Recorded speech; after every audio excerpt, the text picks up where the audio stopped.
Hello दोस्तों, स्वागत है आपका हमारे चैनल यूपी एग्जाम क्रेजर में। दोस्तों, आज के वीडियो में हम 17 दिसंबर से संबंधित उत्तर प्रदेश के सभी एग्जाम्स के लिए मोस्ट इंपॉर्टेंट करंट अफेयर के क्वेश्चंस को डिस्कस करेंगे और हर एक क्वेश्चन से रिलेटेड आपको फैक्ट भी बताएंगे। और वीडियो के अंत में हम आपसे एक क्वेश्चन भी पूछेंगे जिसका जवाब आपको कमेंट बॉक्स में देना है। और अगर आपको इसकी PDF डाउनलोड करनी है तो इसकी PDF आप हमारे टेलीग्राम ग्रुप से डाउनलोड कर सकते हैं। टेलीग्राम ग्रुप की लिंक आपको वीडियो के डिस्क्रिप्शन में मिल जाएगी। और दोस्तों, ये जो उत्तर प्रदेश करंट अफेयर का वीडियो है, ये उत्तर प्रदेश के सभी एग्जाम्स जैसे UP PSC, RO ARO, Uttar Pradesh शिक्षक भर्ती और इसके अलावा उत्तर प्रदेश के जितने भी कॉम्पिटिटिव एग्जाम्स हैं उन सभी के लिए मोस्ट इंपॉर्टेंट है। तो अगर आप उत्तर प्रदेश की किसी भी एग्जाम्स की तैयारी कर रहे हैं तो Uttar Pradesh daily current affair का वीडियो रेगुलर जरूर देखें। चलिए शुरू करते हैं। आज का सेशन शुरू करने से पहले हम कल के क्वेश्चंस का रिवीजन करेंगे। पहला क्वेश्चन है, भारत में कुल पंजीकृत इलेक्ट्रिक वाहन व्हीकल में कौन सा राज्य शीर्ष स्थान पर रहा? इसका जो करेक्ट आंसर है वो है option number B, Uttar Pradesh. अगला क्वेश्चन है, उत्तर प्रदेश सरकार ने महिलाओं को कौशल विकास प्रशिक्षण में कितने फीसदी आरक्षण देने का फैसला किया? इसका जो करेक्ट आंसर है वो है ऑप्शन नंबर सी, 30%। और दोस्तों, उत्तर प्रदेश करंट अफेयर की लास्ट 10 मंथ की अगर आपको PDF डाउनलोड करनी है तो इसकी लिंक आपको वीडियो के डिस्क्रिप्शन में मिल जाएगी। वहां से आप इस PDF को डाउनलोड कर सकते हैं। इस PDF में हमने जनवरी से लेकर के अक्टूबर 2021 तक उत्तर प्रदेश करंट अफेयर के सभी इंपोर्टेंट क्वेश्चंस को विस्तार पूर्वक बताया है। और दोस्तों, इसके साथ ही अगर आपको उत्तर प्रदेश करंट अफेयर की नवंबर महीने की PDF डाउनलोड करनी है करंट अफेयर की, तो उसकी लिंक भी आपको वीडियो के डिस्क्रिप्शन में मिल जाएगी। तो वहां से आप ये दोनों PDF डाउनलोड कर सकते हैं। और दोस्तों, PDF डाउनलोड करने में अगर कोई भी प्रॉब्लम होती है तो साइट पर आपको WhatsApp नंबर और ईमेल मिल जाएगा जिस पर आप कांटेक्ट कर सकते हैं। अगला क्वेश्चन है, ग्लोबल हेल्थ सिक्योरिटी इंडेक्स 2021 में निम्न में से कौन से देश को प्रथम स्थान प्राप्त हुआ? इसका जो करेक्ट आंसर है वो है ऑप्शन नंबर बी, अमेरिका। और यहां पर आपको ध्यान रखना है कि ग्लोबल हेल्थ सिक्योरिटी इंडेक्स 2021 में भारत किस स्थान पर रहा? तो भारत 66वें स्थान पर रहा है। अगला क्वेश्चन है, वर्ल्ड टैलेंट रैंकिंग में भारत किस स्थान पर रहा? इसका जो करेक्ट आंसर है वो है ऑप्शन नंबर ए, 56वें स्थान पर। और यहां पर आपको ध्यान रखना है कि इस रैंकिंग में कौन सा देश प्रथम स्थान पर रहा? तो वर्ल्ड टैलेंट रैंकिंग 2021 में स्विट्जरलैंड पहले स्थान पर रहा है। अगला क्वेश्चन है, हाल ही में किस खिलाड़ी ने अबू धाबी ग्रैंड प्रिक्स में लुईस हैमिल्टन को पीछे छोड़ते हुए अपना पहला फॉर्मूला 1 विश्व खिताब जीता है? इसका जो करेक्ट आंसर है वो है option number B, Max Verstappen ने। अगला क्वेश्चन है, टाइम पत्रिका ने अमेरिका की किस जिम्नास्ट को सर्वश्रेष्ठ एथलीट पुरस्कार 2021 से सम्मानित किया है? इसका जो करेक्ट आंसर है वो है option number C, Simone Biles को। अगला क्वेश्चन है, भारतीय खेल पत्रकार महासंघ ने प्रतिष्ठित SJFI पुरस्कार निम्न में से किसे देने की घोषणा की है? इसका जो करेक्ट आंसर है वो है option number D, Sunil Gavaskar को। अगला क्वेश्चन है, किसे doctor Ida S Scudder oration award मिला? तो ये दिया गया है अजीम प्रेमजी को, यानी ऑप्शन नंबर ए इसका करेक्ट होगा। अगला क्वेश्चन है, SC ST पर अत्याचार के खिलाफ राष्ट्रीय हेल्पलाइन नंबर कौन सा लॉन्च किया गया? इसका जो करेक्ट आंसर है वो है ऑप्शन नंबर बी, 14566। तो दोस्तों, ये थे कल के क्वेश्चंस जिसका हमने रिवीजन किया। अब हम शुरू करते हैं आज का सेशन। आज का पहला क्वेश्चन है, हाल ही में देश का पहला फ्लोटिंग CNG स्टेशन कहां पर बनाया गया? इसका जो करेक्ट आंसर है वो है ऑप्शन नंबर सी, वाराणसी में। वाराणसी में फ्लोटिंग CNG स्टेशन बनाया गया है। और दोस्तों, ये जो फ्लोटिंग CNG स्टेशन है ये पानी पर तैरता हुआ CNG स्टेशन CNG से चलने वाली नावों को पानी में ही ईंधन उपलब्ध करा देगा। गंगा नदी की धारा पर तैरता हुआ यह CNG स्टेशन सांस्कृतिक नगरी वाराणसी के खिड़किया घाट पर लगाया गया है और इसे IIT कानपुर की incubated company aqua front infrastructure ने तैयार किया है। यहाँ पर आपको ध्यान रखना है कि इसे किस नदी पर लगाया गया है, तो गंगा नदी पर। और कहाँ पर? तो ध्यान रखना है वाराणसी में, वाराणसी के खिड़किया घाट पर। और इसे किसने विकसित किया है? तो इसे IIT कानपुर की incubated company aqua front infrastructure ने तैयार किया है। अब दोस्तों, ये जो CNG स्टेशन है चूंकि ये ज्वलनशील है तो यहाँ पर CNG की मात्रा काफी ज्यादा रहेगी, इसलिए इसकी सुरक्षा पर भी ध्यान दिया गया है। और इसके लिए इसकी संरचना कुछ इस तरह से बनाई गई है कि जब नदी का जल स्तर बढ़ जाएगा तो CNG के पाइपलाइन प्लेटफॉर्म के साथ ऊपर और नीचे हो सकेंगे। तो आपको अच्छे से ध्यान रखना है कि देश का पहला फ्लोटिंग सीएनजी स्टेशन कहां पर लगाया गया है, तो ये वाराणसी में लगाया गया है। और अगर पूछा जाता है कि इसे किसने तैयार किया है, तो आईआईटी कानपुर की इनक्यूबेटेड कंपनी एक्वाफ्रंट इंफ्रास्ट्रक्चर ने इसे तैयार किया है। अब दोस्तों यहाँ पर वाराणसी की बात है, तो वाराणसी के बारे में जानते हैं। तो सबसे पहले यहाँ पर मैप में देखेंगे कि वाराणसी कहाँ पर है। तो ये है यूपी के मैप में वाराणसी। ये उत्तर प्रदेश के किन किन जिलों की सीमा को साझा करता है, तो ध्यान रखना है आपको, जौनपुर है, गाजीपुर है, चंदौली है, मिर्जापुर है और संत रविदास नगर। तो ये वो जिले हैं जो कि वाराणसी की सीमा को साझा करते हैं। अब दोस्तों वाराणसी से संबंधित और भी क्वेश्चन हैं जो कि एग्जाम्स में पूछे जाते हैं। तो आपको ध्यान रखना है कि वाराणसी को ही काशी कहा जाता है और वाराणसी के उपनाम क्या है, तो विश्वनाथ नगरी है, मुक्ति नगर है और घाटों का नगर, ये वाराणसी के उपनाम है। और दोस्तों वाराणसी गंगा नदी के किनारे स्थित है। और दोस्तों ये जो वाराणसी है इसकी स्थापना किसने की थी, तो महाभारत के अनुसार इसकी जो स्थापना है काशी या बनारस की, इसकी स्थापना देवोदास नामक राजा ने की थी। किसने की थी, तो ध्यान रखना है एक राजा थे देवोदास, उन्होंने वाराणसी की स्थापना की थी। और दोस्तों कांग्रेस का यहाँ पर 21वां अधिवेशन हुआ है। कौन सा हुआ है, तो ध्यान रखना है कांग्रेस का 21वां अधिवेशन वाराणसी में हुआ है। कब हुआ, तो ध्यान रखना है 1905 में। अधिवेशन पूछे जाते हैं एग्जाम्स में, तो ध्यान रखना है वाराणसी में 21वां अधिवेशन हुआ। और इसकी अध्यक्षता किसने की थी, तो गोपाल कृष्ण गोखले ने कांग्रेस के 21वें अधिवेशन की अध्यक्षता की थी। दोस्तों बनारस का एक जिला एक उत्पाद क्या है, तो ध्यान रखना है बनारसी रेशम साड़ियाँ यहाँ का वन डिस्ट्रिक्ट वन प्रोडक्ट है। और अभी जो है बनारस की लाल मिर्च को भी ओडीओपी के तहत चुना गया है, तो वो भी आपको ध्यान रखना है। और दोस्तों वाराणसी के जो प्रमुख मेले या महोत्सव हैं वो कौन कौन से हैं, तो नकटैया मेला है, वाराणसी महोत्सव है और दशहरा मेला, ये वाराणसी के मेला या महोत्सव हैं। और दोस्तों एक मोस्ट इंपॉर्टेंट क्वेश्चन है कि वाराणसी में उत्तर प्रदेश का एकमात्र रेलवे संग्रहालय है, तो इसे आपको ध्यान रखना है। तो ये सारे फैक्ट आपको वाराणसी से रिलेटेड अच्छे से ध्यान रखने हैं। अगला क्वेश्चन है, हाल ही में वाराणसी में रोपवे पर योगी कैबिनेट की मोहर लगा दी गई है, इसके निर्माण में कुल कितना खर्चा आएगा।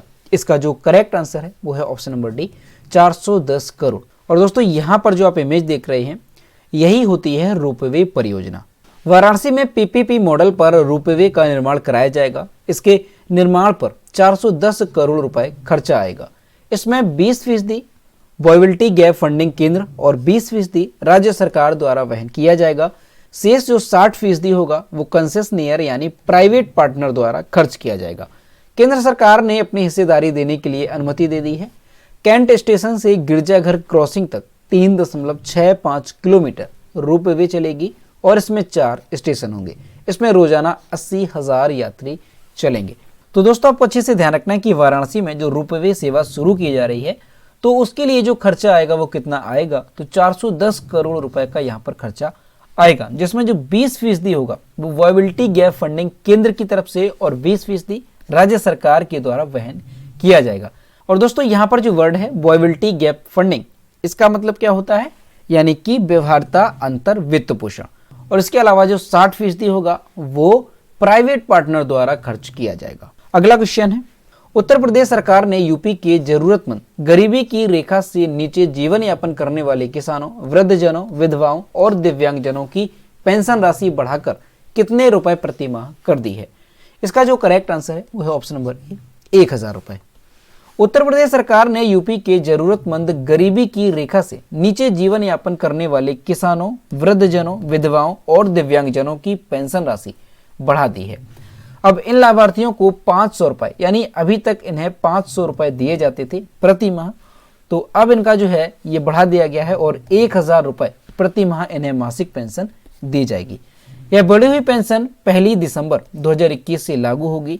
इन लाभार्थियों के बैंक खातों में हर तिमाही पेंशन की राशि भेजी जाती है, यानी हर 3 महीने में जो ये पेंशन की राशि है वो इनके बैंक खातों में भेजी जाती है। इसके साथ ही कुष्ठ रोगियों की पेंशन में भी 500 रुपए की बढ़ोतरी की गई है और अब उन्हें 2500 रुपए मासिक के बजाय 3000 रुपए पेंशन दिए जाएंगे।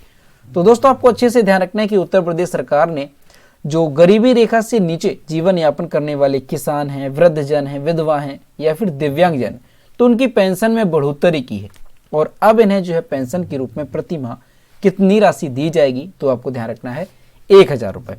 और इसके अलावा जो कुष्ठ रोगी होंगे उनकी पेंशन में बढ़ोतरी की गई है 500 रुपये की, तो उन्हें कितनी दी जाएगी, तो उन्हें अब 2500 की बजाय 3,000 रुपये प्रति माह पेंशन दी जाएगी।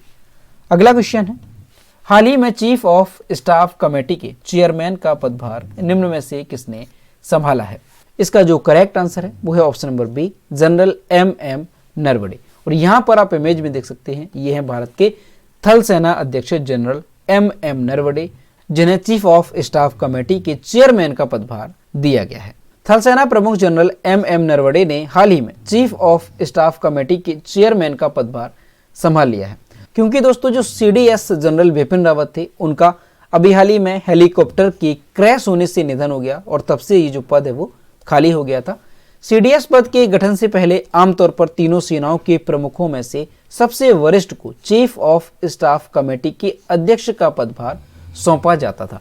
तो यहाँ पर आपको ध्यान रखना है कि जो थल सेना प्रमुख हैं जनरल MM नरवणे, इन्हें चीफ ऑफ स्टाफ कमेटी का अध्यक्ष बनाया गया है और आगे जो है इन्हें CDS बनाया जाएगा। तो आपको अभी ध्यान रखना है कि इन्हें चीफ ऑफ स्टाफ कमेटी का अध्यक्ष बनाया गया है, क्योंकि CDS पद के गठन से पहले आमतौर पर तीनों सेनाओं के जो प्रमुख होते हैं उनमें से जो सबसे वरिष्ठ होते हैं उन्हें चीफ ऑफ स्टाफ कमेटी का अध्यक्ष बनाया जाता है।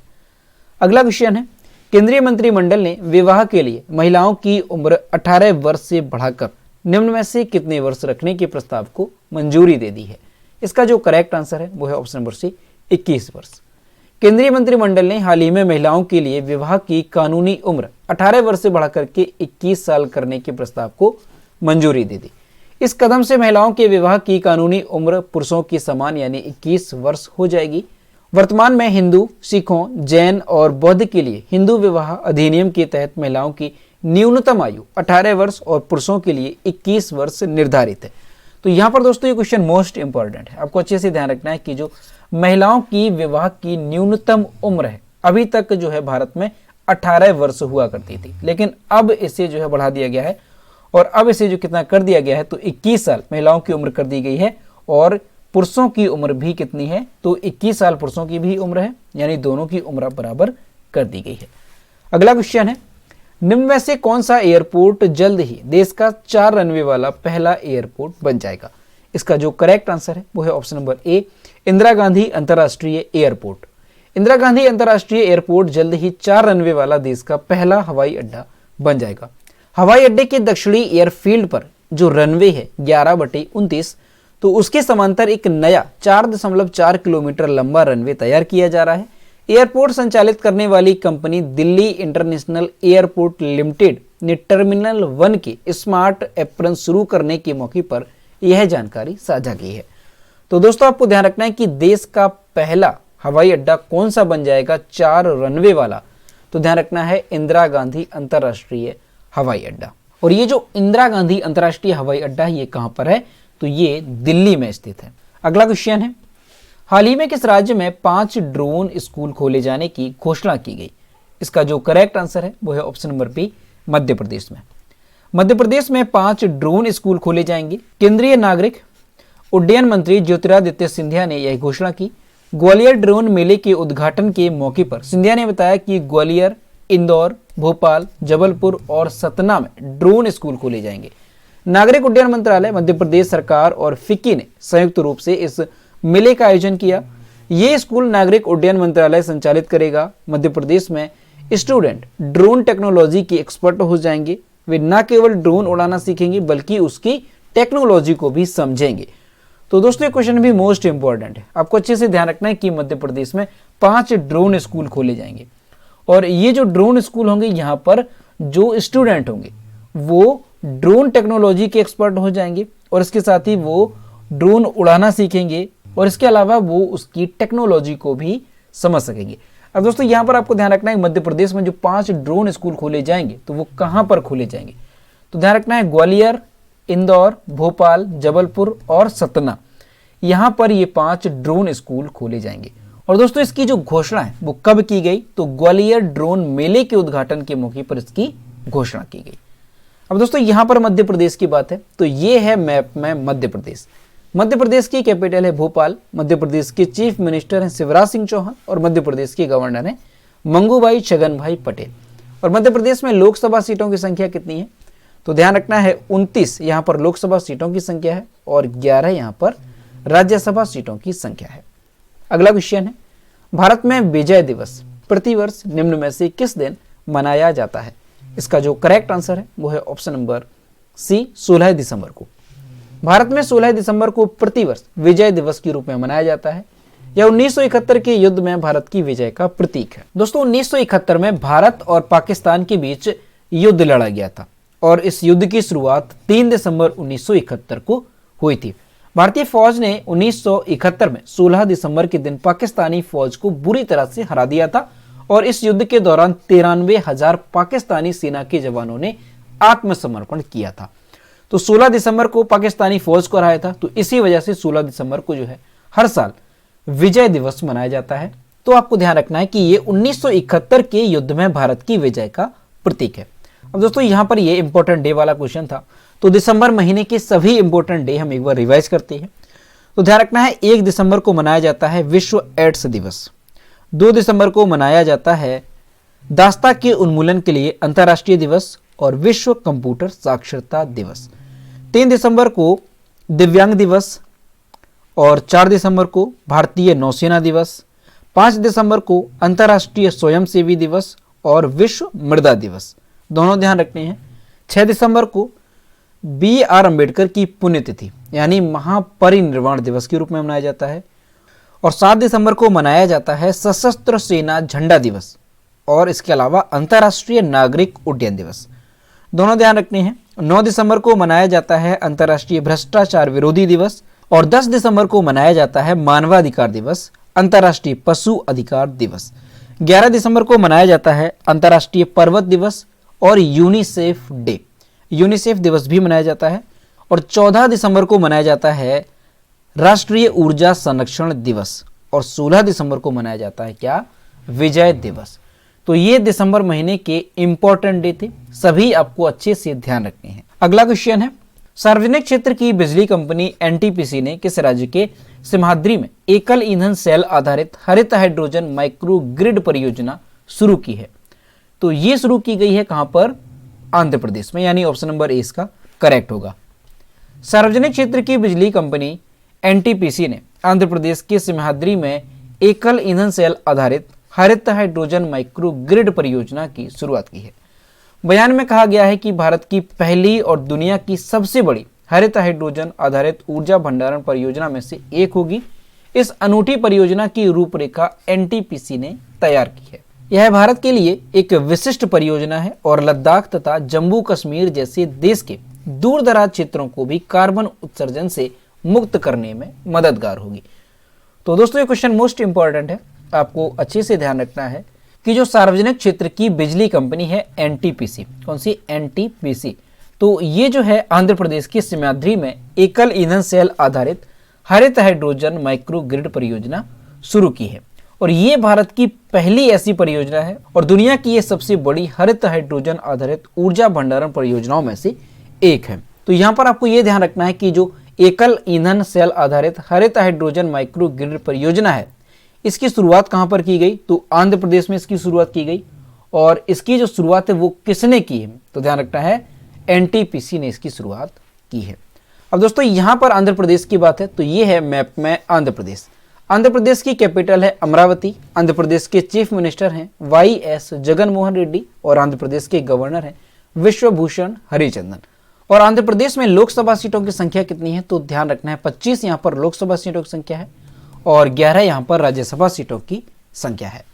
अगला क्वेश्चन है, डेटा एनालिटिक्स कंपनी YouGov के एक सर्वे के मुताबिक विश्व के 20 सबसे प्रशंसनीय व्यक्तियों में से किसे प्रथम स्थान प्राप्त हुआ? इसका जो करेक्ट आंसर है वो है option number D, Barack Obama को। डेटा एनालिटिक्स कंपनी YouGov के एक सर्वे के मुताबिक विश्व के 20 सबसे प्रशंसनीय व्यक्तियों में जो अमेरिका के पूर्व राष्ट्रपति हैं बराक ओबामा, उन्हें प्रथम स्थान प्राप्त हुआ। इस सूची में जो प्रधानमंत्री नरेंद्र मोदी हैं, इन्होंने भी कई प्रभावशाली हस्तियों और राजनीतिक हस्तियों को पीछे किया है और ये इस सूची में 8वें स्थान पर रहे। प्रधानमंत्री मोदी ने अमेरिकी राष्ट्रपति जो बाइडेन, रूस के राष्ट्रपति व्लादिमीर पुतिन और पाकिस्तानी प्रधानमंत्री इमरान खान को पीछे छोड़ दिया है। तो दोस्तों आपको अच्छे से ध्यान रखना है कि डेटा एनालिटिक्स कंपनी YouGov के सर्वे के मुताबिक विश्व के 20 सबसे प्रशंसनीय व्यक्तियों में जो पहले स्थान पर रहे हैं वो कौन है, तो ये अमेरिका के पूर्व राष्ट्रपति बराक ओबामा रहे हैं। और अगर प्रधानमंत्री नरेंद्र मोदी की बात की जाए तो इन्हें इस सूची में 8वां स्थान प्राप्त हुआ है। तो दोस्तों ये थे 17 दिसंबर से संबंधित उत्तर प्रदेश के सभी एग्जाम्स के लिए मोस्ट इंपॉर्टेंट करंट अफेयर के क्वेश्चन जो कि हमने डिस्कस किए। अब हम देखते हैं कल के वीडियो का क्वेश्चन जो हमने आपसे पूछा था। तो यह कल के वीडियो का क्वेश्चन जो हमने आपसे पूछा था, हाल ही में कौन सा राज्य मानवाधिकार उल्लंघन के मामले में अव्वल रहा। इसका जो करेक्ट आंसर था वो ऑप्शन नंबर ए था, उत्तर प्रदेश। और लगभग सभी स्टूडेंट्स ने इसके सही जवाब किए। और मैं आपसे हर रोज कहता हूं कि जो भी क्वेश्चन आपसे पूछा जाए तो सभी लोग उसका आंसर जरूर किया करो। तो यह है आज का क्वेश्चन, किसे 31वें व्यास सम्मान से सम्मानित किया गया। ऑप्शन नंबर ए है असगर वजाहत, बी है शुभम देव रॉय, सी है विनेश मान और डी है दीपक शर्मा। तो इसका जो भी करेक्ट आंसर है वो आपको कमेंट बॉक्स में बताना है। तो दोस्तों अगर आपको आज का वीडियो पसंद आया हो तो वीडियो को लाइक करें, शेयर करें और अगर अभी तक हमारे चैनल पर नए हैं तो चैनल को सब्सक्राइब करना ना भूलें। साथ ही बेल आइकन को भी प्रेस करें ताकि टाइम टू टाइम नोटिफिकेशन आप तक पहुंचता रहे। तो मिलते हैं नेक्स्ट वीडियो में। Thank you.